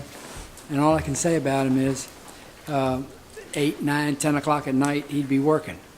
He would work with the Senate, he worked with the governor, he worked with everybody in order to try to reach compromises that we could get. And I have found him to be a very straightforward person, intelligent, and if he disagrees with you, he tells you right up front. If he agrees with you, he tells you right up front, and he's a good man. I know that the other nominee is also a good man, but I have a personal relationship with Delegate Jones, and he's an honorable man. Thank you. With that being said, Supervisor Jones or Mayor Wright, would you care to say anything on behalf of Mayor Halloran, please? Would you restate the nominees, please? The nominees at this time is Delegate Jones for Vice Chair and also Mayor Halloran from Williamsburg. Hallman. Hallman. Did I say Hall? I know. Yeah. Fine. Thank you. Mr. Chair, were you asking if I wanted to say a few words Yes. regarding the nomination? Yes. I think it's consistent with the earlier discussion about having the South Side and the Hampton Roads region represented and having that balance. And Mayor Hallman has proven his leadership not only in Williamsburg, but I think throughout the region, and I would do a wonderful job as Vice Chairman. Thank you. Both are outstanding nominees. Is there a motion to move to close at this time so we can put Mr. Delegate Jones? Thank you. Thank you. All agree with that? All right, Mr. Jones, Delegate Jones, please, for Vice Chair, put his name up there, please. Thank you. And we'll call. Yes, from Chesapeake. Franklin, please. And this is for him? Delegate Jones. No. Thank you. From Hampton, please. No. Thank you. From Isle of Wight, please. That's not here, I apologize. From James City, please. No. From Norfolk, please. Yes. Thank you. From Portsmouth, please. No. Thank you. From Southampton here, please. No. Thank you. Suffolk, please. Yes. Thank you. Virginia Beach, please. Yes. Thank you. Williamsburg. No. Thank you. From York, please. Not here. Is York here? Yes. I apologize. No. Sir, thank you. That's a no. Senator Lucas, please. Yes. Senator Wagner, please. Yes. Delegate Joanna, please. Yes. Delegate Jones, please. Yes. Delegate Yancey, please. Yes. Thank you. Tabulation, please. All right, is my assumption therefore the vote does not carry to 2/3 as required. Therefore, go to Mr. Hallman, please.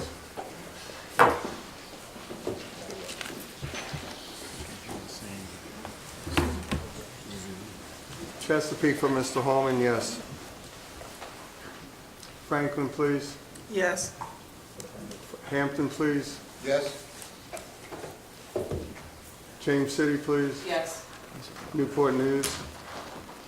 I'm sorry, Norfolk, please. No. Portsmouth, please. Yes. Southampton. Yes. Suffolk. Yes. Virginia Beach. No. Williamsburg, Yes. York. Yes. Senator Lucas, please. No. Thank you. Senator Wagner, please. No. Senator Joanna, please. No. Delegate Jones, please. No. Delegate Yancey, please. No. Votes, please. To the attorney, It failed. thank you. Nominations are still open, please, for vice chair. Chair is willing to recognize, please. I'd like to nominate, All Mr. right, Chairman, yes, Mayor Wallace from Hampton.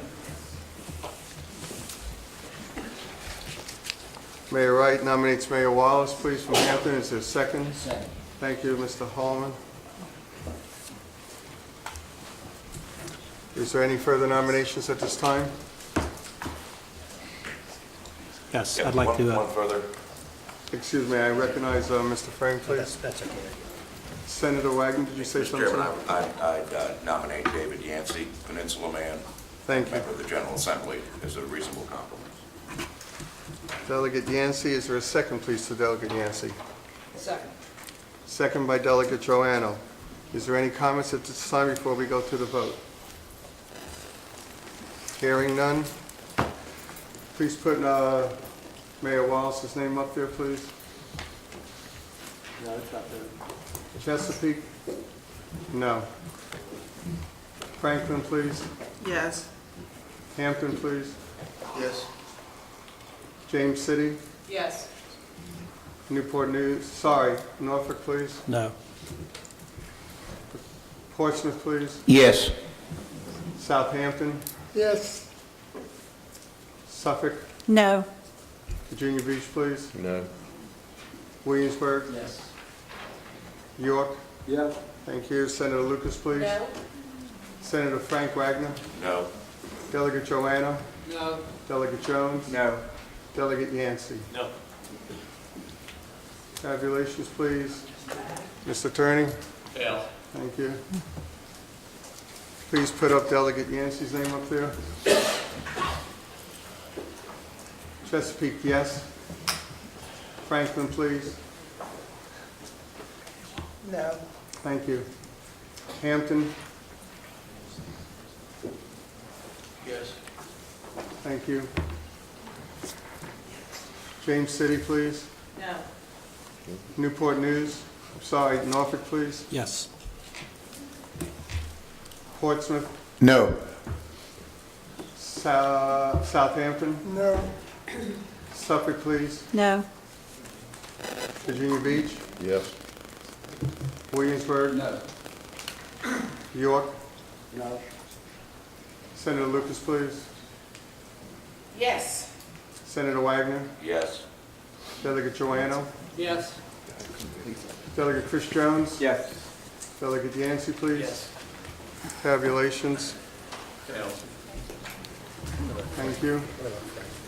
Nominations are now open. Yes, Mayor Sessoms, please. I'd like to nominate Senator Wagner. Second. We have a second for Senator Wagner. Any nominations at this time? Hearing no nominations. Thank you. Senator Wagner, I move that we close and appoint. Is that fair? Those other nominations? I don't hear any. So close and appoint. Senator Wagner is the vice chair, please. Those voting aye, say aye. Aye. Those voting no? Welcome, sir.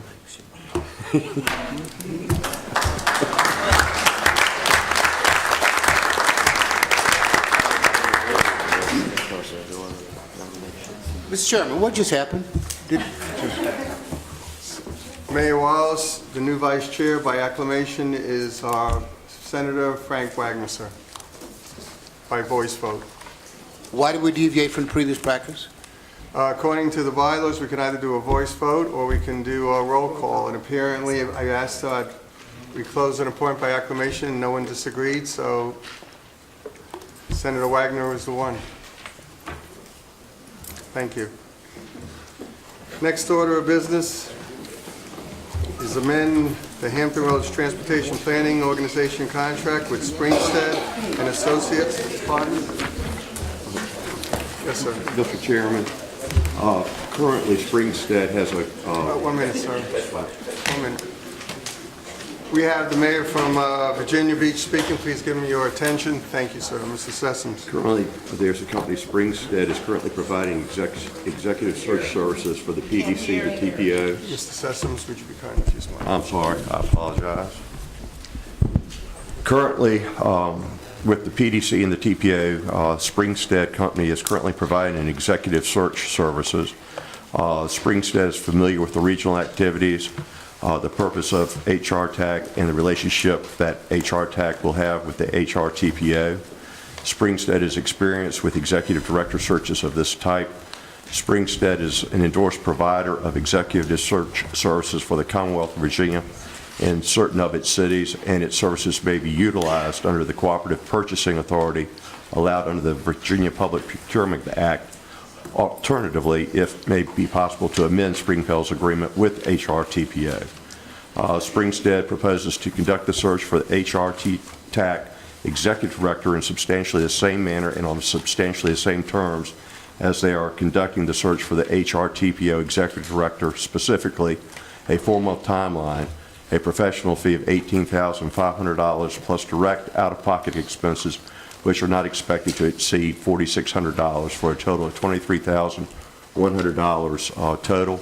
If you recall at our meeting where we were just talking about what we'd be doing today, we mentioned that we would go to the TPO and find out who was doing the executive search, and as such, that's what I did at y'all's request, and this is what they came back with, and I'd recommend that, I'd make a motion that we accept this and put them to work. I'd also suggest that we ask that these headhunters contact each one of the members of this committee individually, hopefully before our next regular meeting, to get our input individually as to what we're looking for, and that if they could attend the next meeting to tell us what they heard from each individual member, and then we can conclude that they're either on the right track or not on the right track. There is a motion currently on the floor. Mr. Sessoms, is there a second? Yes, Mr. Attorney. Yes, sir. Could we have the motion that is displayed on the screen formally read as the motion that this commission is going to act upon? Would you please read that then as the attorney?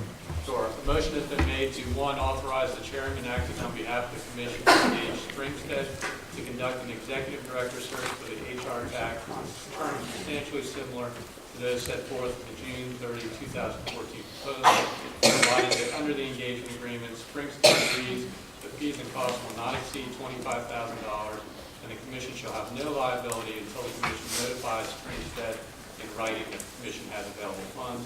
And 2, approve for the commission's annual budget line item for the expense relating to Springstead engagement. Thank you. Mr. Chairman. Yes, Delegate Joanna, please. On the motion itself, can you explain what that means? Does that mean that Springfield's going to look at 3, 4, 5, 6, 7 candidates, or just one candidate? Before I have a motion, but did I get a proper second to that motion, Second. please?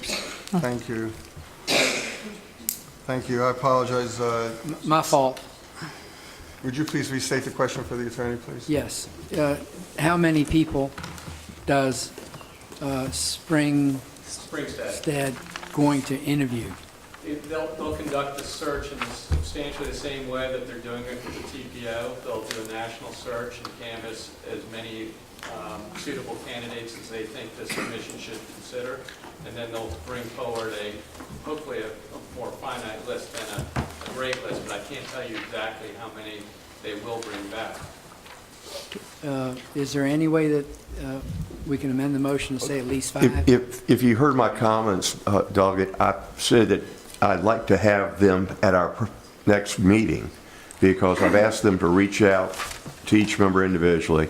Then we can have that discussion with them at that meeting and discuss if we want them to cut down to X number of applicants. That would be my thought process. I withdraw all questions. Thank you. Thank you. Is there any other further questions before? Yes, Mr. Chairman. Yes, who is that, please? Here, I apologize, Mr. Wright. That's okay. We currently, with the PDC and the TPO, have an executive committee that's actually overseeing that search and bringing back recommendations of 3 candidates, I believe, to the full board. We're asking for this HRTAC to be a part of that executive committee now, or, just clarify that, Will. No, clearly, this would be a separate search. The reason we've gone to these individuals. Just to piggyback on the contract? Right. Okay, I'm good. Okay, thank you. Mr. Chair, if I might just add, I was a part of that committee that I think Mayor Holman and I and Mayor Price, and, you know, they are very open to doing whatever numbers or whatever that they want to do, what the bodies want done to get the right person. That's Thank correct. you. With that being said, there's a motion on the floor properly second. Those in favor, please say aye. Aye. Opposed, please say no. Motion carries. Thank you. Establish regular monthly meeting date. Is everyone satisfied with the meeting dates being on a Wednesday, first of all? It seems we all could be Chairman, here. if I may suggest. Yes, please. That we, my preference, because we're coming down from James City County, of course, but, and also my suggestion would be that we have it after the monthly TPO meeting. I know there had been a suggestion to do it the following week after, in case something comes up, but I do think the advantage of having it sufficient, and many of the members are attend TPO meetings are on this commission, and I think the TPO issues will be fresh on our minds as we then move into the HRTAC responsibilities. And so just out of efficiency and the information that we'll all be dealing with at the time, that would be my Is that a motion? Before I ask for a motion, I just want a clarification. TPO meets on a Thursday, CTV meets on a Wednesday, is that correct? The day before, correct. The day before. Okay, thank you. Go ahead, Mr. Wright. I second that motion. The motion being, motion to schedule the meeting for after the same date, following the TPO meetings. and I saw a nodding of heads on Wednesdays after that following week. Is that okay with everybody? Would that be fine? What was it? Same day as the TPO, right? Same Immediately day as after. the TPO, is that what you're asking? Right after, following. Yeah, right after. Oh, I'm sorry, I apologize for my, Not Wednesday. I apologize. I got you, same Thursday. So it would be TPO finishes At noon. At noon, so Right. we would schedule, we could probably do 12, have it start time at 12:15. Right. Is everybody understanding about the motion being following the TPO meeting? The third Thursday of every month at 12:15. Thank you, and that would be in August then? Yes, who said that, please? Yes, I think they've got a resolution they can put on the board. would you please put that on the board Populate the information. so the supervisor can see that?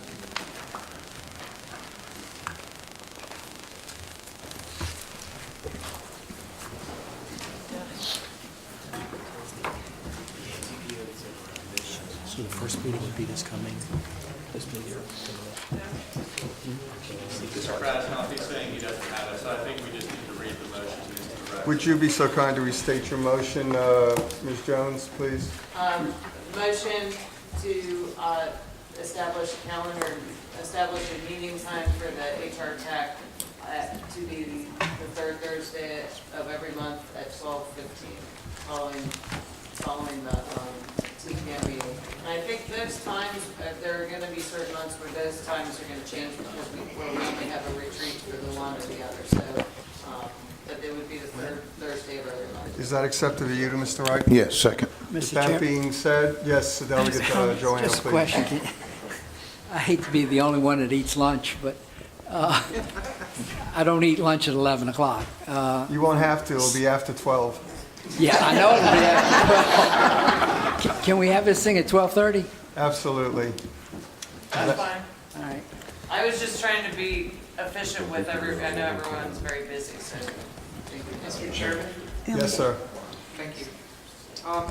We as citizens have work, I had to take time off from work to be here, and we really want to participate in these discussions. It's important to us. We've made motions to amend the bylaws, which we would like to address this group. It would be helpful for us if these meetings were held in the evening, so we have the opportunity to attend and participate. Holding them during the work week, during the day, makes it very difficult for us to come and participate with this body. And this is a very significant body for all of us. So I would just like you guys to consider that we can't come here if we're working, and we do this during the middle of the day. Thank you. Here, here. Thank you for that comment. Is there a substitute motion based on the comments? All right, hearing none then, a voice vote is in order to have the meetings. sorry. Pardon? 12:30? 12:30, yes. 12:30 on Thursday following the TPO. Those in favor say aye. Aye. Those opposed, please, say nay. Thank you, the motion carries. Next is the public comment period. I'm assuming we haven't had any formal, we have cards here? I apologize. Okay, Mr. thank Chairman, will you. we meet them this coming, in July, this meeting? Is that the first meeting? I think that would be appropriate based on what's happened today. Would that be all right with everyone to meet this month? And I see a nodding of the heads. Thank you for the clarification. Thank you. First Is that, speaker, I'm sorry, I missed that, the 17th? we're going to be here, what is the date, please? I'm used to having a clerk. July 17th, 17th. Mr. Chairman. July 17th. July 17th will be our first meetings. Thank you. At 12:30. Mr. Harry Lester, please appreciate, you'll have 3 minutes.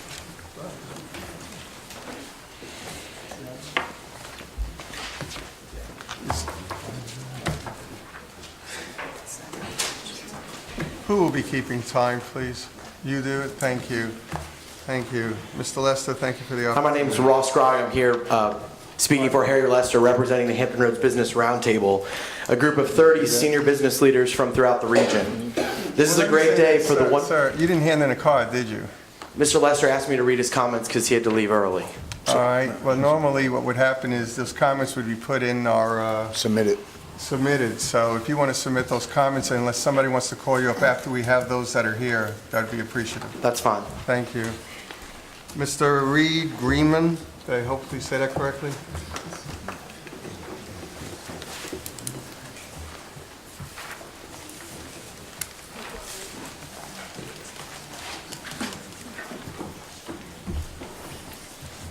Mr. Greenman, thank you. Good afternoon, Mr. Chairman and body. I'd like to say I'm representing the Hampton Roads Tea Party and the Virginia Beach Taxpayers Alliance. We have great interest in this commission. We'd like to be active partners, and I think, as was shown today during this meeting, these bylaws probably need some work if they're going to ensure the rights of citizens to speak and address agenda items. We did not get the final version of the bylaws that were circulated until Friday. I worked over the weekend, met with my teams, and we proposed amendments to the bylaws. Had we had the right to speak on agenda items, we could have actually advanced some of these ideas that are in your packet that would have solved some of the questions that we had and that we deliberated on today. So it would have been beneficial to be able, as a maker of a motion, to present to you our ideas.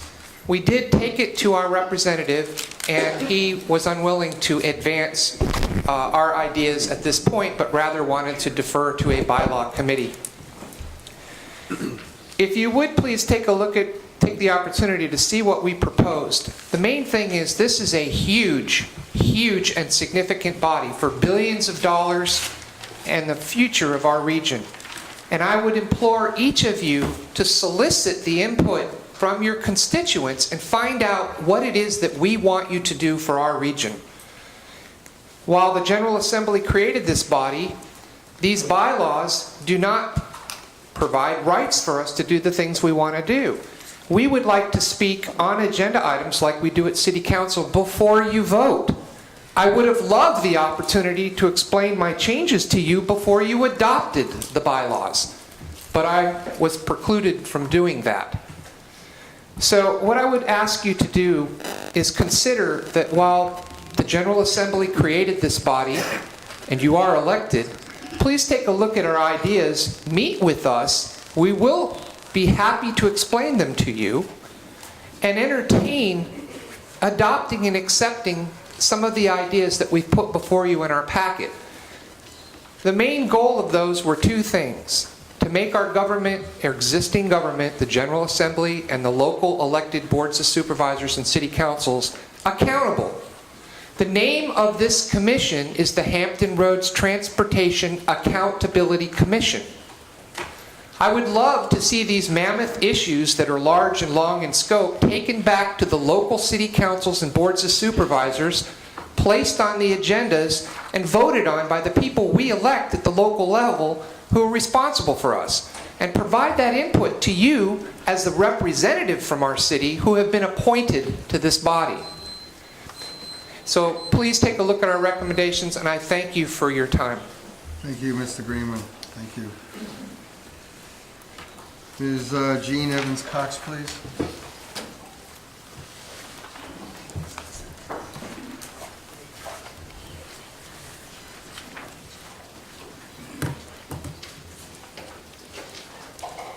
Good afternoon. Good afternoon. My name is Jeannie Evans Cox, and I'm the Executive Director of the Central Business District Association of Virginia Beach. I represent over 170 businesses, CEOs, and companies and executives within the town center Pembroke area of the city of Virginia Beach, and actually throughout Hampton Roads. First of all, I'd like to congratulate Mayor Krasnov and Senator Wagner on their appointment as chair and vice chair. It was quite a process. Considering the transportation needs of the area, the General Assembly's creation of this commission to collaborate with the HRTPO and to deliver the region's priorities is timely. You are all leaders in your communities. You are comprised of elected officials accountable to the people you were elected to represent. No one knows the transportation needs of the community like you. You have the trust of your constituencies, and you have adopted bylaws that provide due process and transparency. You have a mission and a vision that are clear and realistic. The Central Business District Association of Virginia Beach stands behind your efforts, and we urge you to continue to act now. Additional requirements are unnecessary, they are overly burdensome, and they will create the type of red tape that gets government a bad name. Transportation spending is a win-win for all. Good luck, and thank you for your service. Thank you. Diana Howard, please.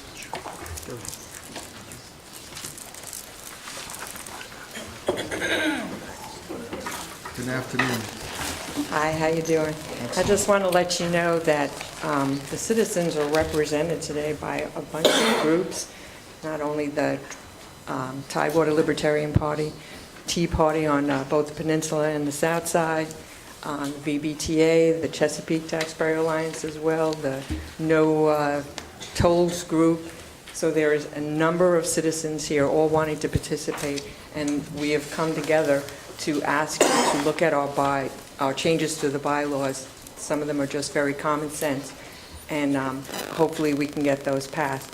One of the things that we want is to be able to speak on the agenda items, and when you're going to pass a big transportation bill, like the third crossing, we would like that to come before our city councils, where we could speak, and that our city councils also be able to vote on it. Having one person, our mayor, this is my only representative here, being responsible for the vote of all of Virginia Beach without hearing from us in the city council, we think is unfair.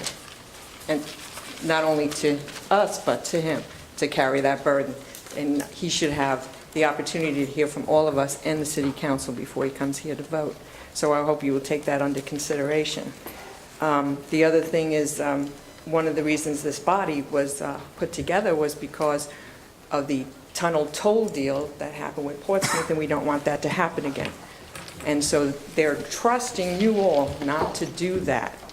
But trust is not legislation. And Delegate Joanna had put in a bill that private-public partnerships involving tolls come before the General Assembly to be voted on. And that was laid on the table in the Transportation Committee. And I would hope that he would bring that up again in the next General Assembly meeting, and you will all support it. Thank you for your time. Thank you for your time. Robert Brown, please.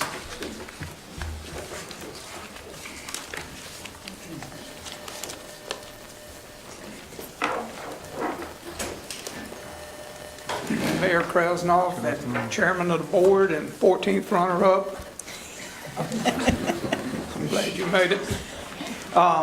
What I'm here, I have a recommendation for the new HRTAC board. And number one, create a value per mile per person traveled on whatever entity that it is. An example would be as related to a mile of highway. Take the construction and maintenance costs per year and divide this by the number of vehicles that uses the highway in 1 year.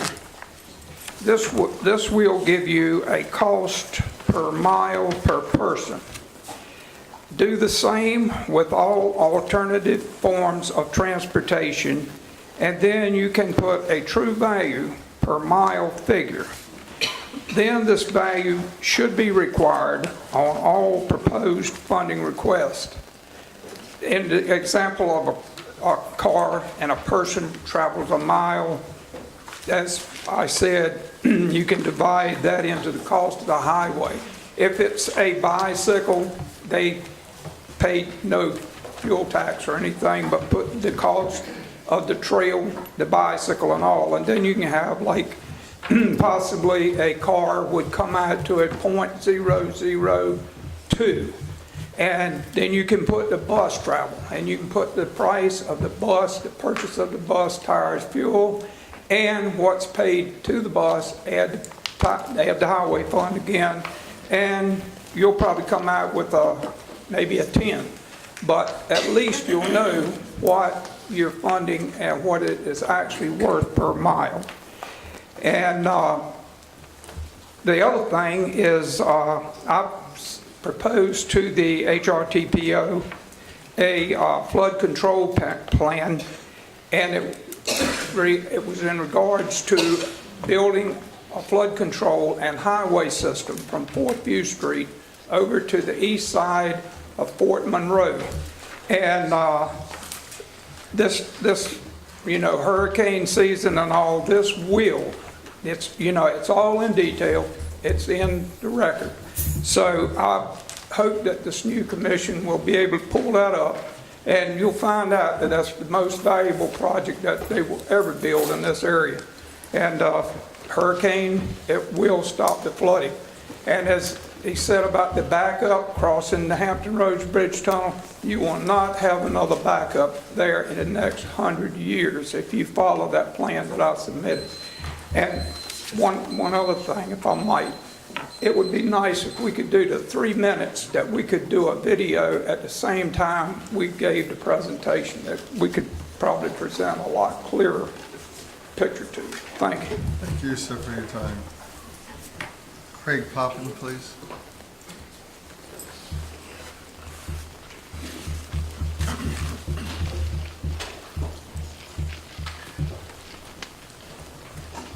Good evening, sir. Good afternoon. Getting close to evening. Good. My name's Craig Poppin. I'm speaking today as the president of Virginia Beach Vision, which represents about 120 executive leaders in Virginia Beach. I want to congratulate you, Mayor Krasnoff, Senator Wagner. Good luck. You guys all have a big responsibility, and we look forward to your decisions moving forward on how to make transportation better for all of us in entire Hampton Roads, forgetting where we live.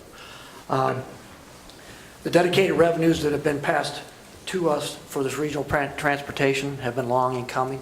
Having the ability to have some say in our own transportation system is huge as compared to where we've been over the last 20 years.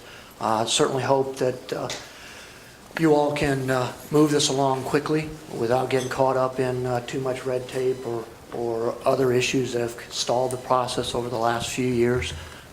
Putting aside whatever differences and looking for the common good down here. We're only going to survive together. We're not going to survive separately. I wish you the wisdom of Solomon and the speed of lightning to get this thing moving along. Thank you for your time. Thank you, sir, for the thought. Mr. Tim Kerr, Dr. Kerr.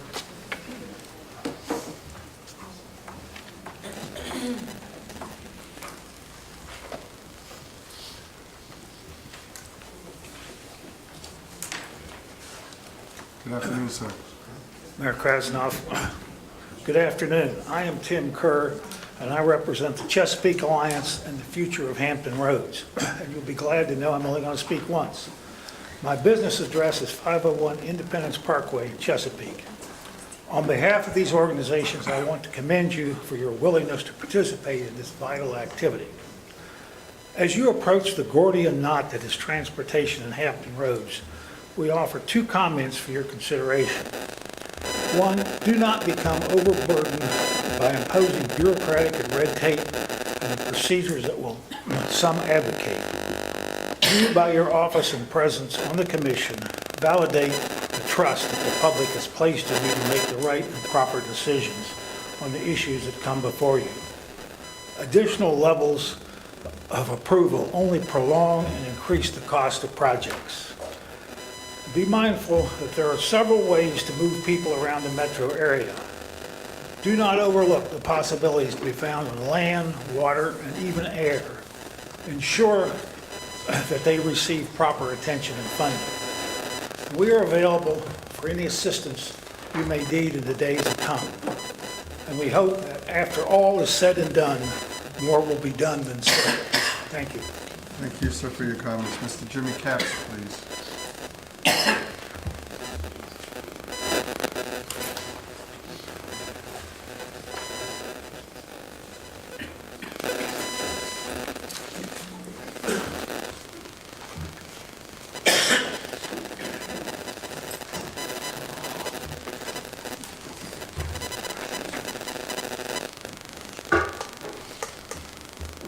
Good afternoon, Mr. Capps. Good afternoon. Congratulations to all of you who were elected and all of you who are serving. I'm Jimmy Capps. I'm a member of the Virginia Beach Hotel Association Board of Directors. We represent 85 hotels in Virginia Beach. On behalf of the Virginia Beach Hotel Association, I would like to thank the legislature for establishing this body and dedicating revenue sources to regional projects. The tourism industry understands how critically important and efficient transportation system is to our locality and our economy. The area is ranked the 20th worst in the nation regards to roadway congestion, and the number one complaint of our tourists is transportation issues.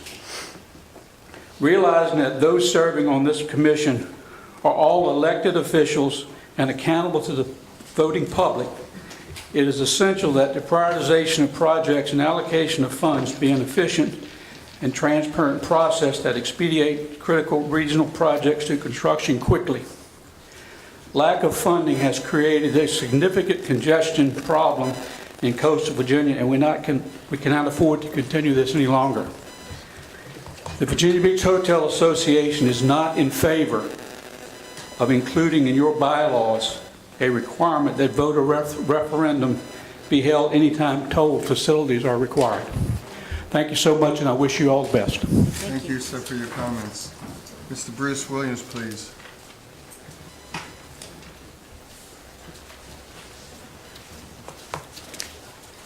Good evening, sir. Good afternoon. Good afternoon. I represent the Hampton Roads Committee 200+ Men, and I'm a member of the Executive Committee of Future Hampton Roads. I want to congratulate you, Mr. Krasnoff, and Mr. Senator Wagner for becoming chair and vice chair, but I want to congratulate the mothers and fathers of this baby you just birthed. And it was like childbirth or sausage making, in either case. But it's a unique time in the Hampton Roads development as a region. And it's going to be difficult. We already saw that, but it's vital. And Future Hampton Roads supports what you're doing. The Hampton Roads Committee 200+ Men support what you're doing. If Ray Taylor was here right now, I think he'd have this big smile on his face, and of course a little bit of frown too, but hope, because he can see that this region is getting together on something important. Mobility matters, and I need to remind you that some 12, 15 years ago, it was decided that the citizens should decide whether they want a 1% tax on themselves. The legislature, in its wisdom, gave us the opportunity to vote for that. Some folks in this room were against it. I must say to you, I worked on that campaign. Had we passed it then, we might not need you now. And we wouldn't have tolls in Portsmouth. So I want to just say to you, do not get encumbered with cries of, we must have a say. You are elected officials. If I don't like what Mayor Sessom does, I know how to deal with that. I got to vote. You are all representatives of a representative government that makes the United States of America work. We want you to work because we need to get our transportation in order, for our kids to get the educational facilities, for our people to get to work, and for this region to grow. I thank you for this opportunity. I congratulate you and wish you much success and Godspeed. Bless you, sir. Thank you. I apologize to this next parent. Dinah, S-A-Y-E-G-H, is it? Sa. Say it, please. Sa. Sa? Sa. Thank you. Good afternoon. Good afternoon. My name is Donna Sy, and I live in Portsmouth. My concern is the ability of this commission to tax, borrow, and spend the taxpayers' hard-earned money. Principles of Liberty 27, the burden of debt is as destructive to freedom as subjugation by conquest. The General Assembly has done exactly that, subjugated the people and put us under the yoke of debt to a commission that doesn't even know its constituents. Now, as an enslaved people to the whims of men, all we have to look forward to is the yoke of taxation, tolling, and bondage. In the Declaration of Rights in Article 1, Section 6 of the Virginia Constitution states, "The election of members to serve as representatives of the people in assembly ought to be free, and that all men having sufficient evidence of permanent common interest with and attachment to the community have the right of voting and cannot be taxed or deprived of their property for public uses without their own consent or that of their representatives so elected, nor bound by any law to which they have not in like manner assented for the public good." Many of the people here have not assented to this law passed in the General Assembly to create this commission. Many of us believe in some way that the commission has forgotten what it means to represent the people. The representing the people idea has been replaced with the idea to implement their own ideas without regard to the people, such as the idea of putting a line around the region, blocking off any growth outside that line. Inside the line, make an effort to discourage the use of cars in preference to public transportation to restrict mobility. This restriction will create a housing shortage in the future, so the prices will go up. This housing shortage means population will have to be controlled because there is no room to contain more people. The second idea is for the commission stake its claim to enforce its own private agendas, to make it seem like the people are represented. And in reality, the commission has made it so they are answerable to no one, not even to God. The third idea is to set up public-private partnerships. In this way, they can sanction monopolies in which a few businesses are granted special favors like tax breaks, the power of eminent domain, non-compete clauses, and specific guarantees for return on their own investments. That means they can fix prices, charge beyond what the market demands, and they can use the power of government to put competition out of business. Thank you for listening. Thank you, Ms. Sy. Next gentleman, please, from Portsmouth, Mark Deldig Yachowski.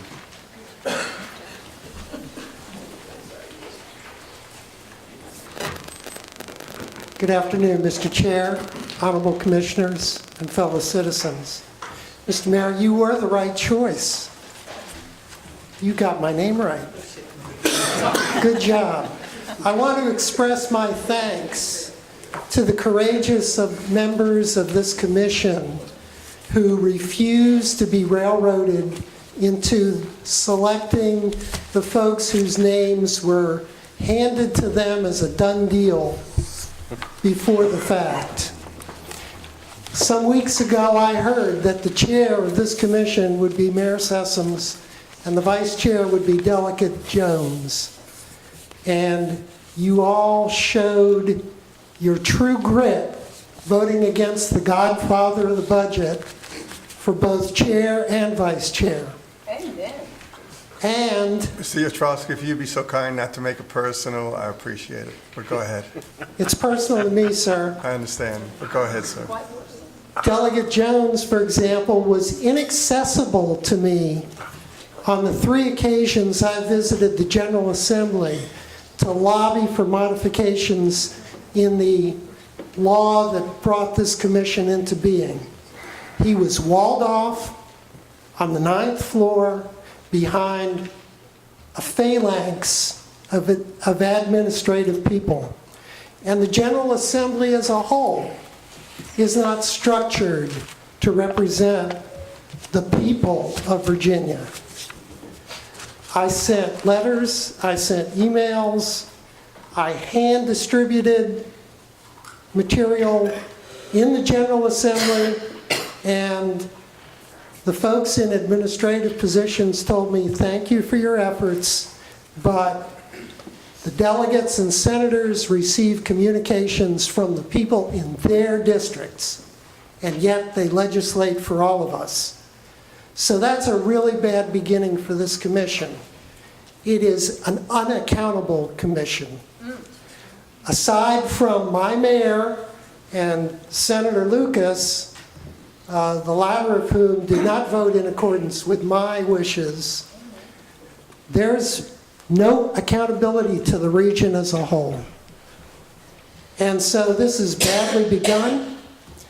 There was no opportunity to see the legislation before it actually hit the floor. I'm sorry, before it hit committee. There were Trojan horse bills put in, placeholders, and then the actual legislation got fleshed out. There was no public hearing here. This is an ill-conceived and ill-executed attempt to give certain people inordinate influence over the way our tax monies are spent. Again, thank you for those of you who had the courage to go against the flow. Thank you. And appreciate that. Ann Crenshaw, please. Did she leave? All right, thank you. The last speaker will certainly want to be heard. Waverly Woods, please. Thank you. You're welcome.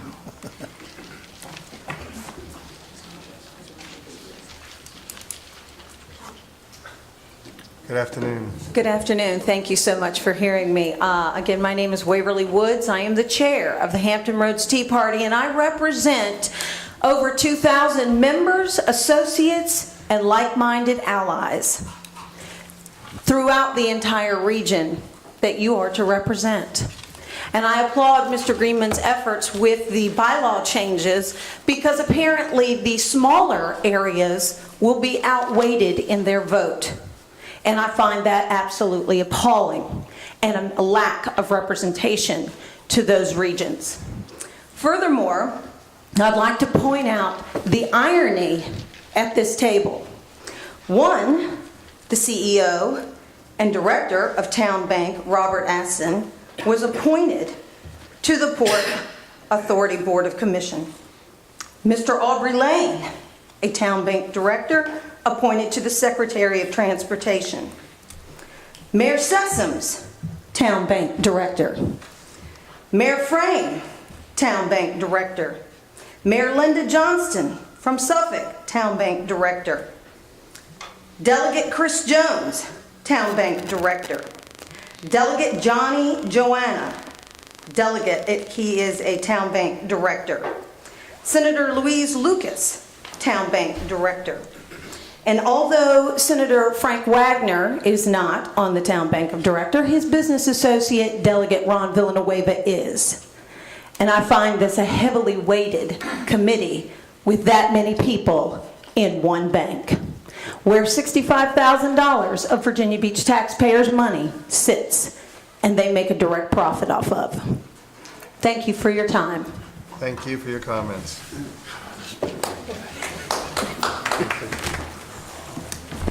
I want to thank everybody for the opportunity here. Thank you all for speaking. This meeting is now adjourned. Our next meeting will be, when is that, Mr. Attorney? Thank you. Got it? Thank you. Anything I can do to help you? Thank you. Right there for you, you know that.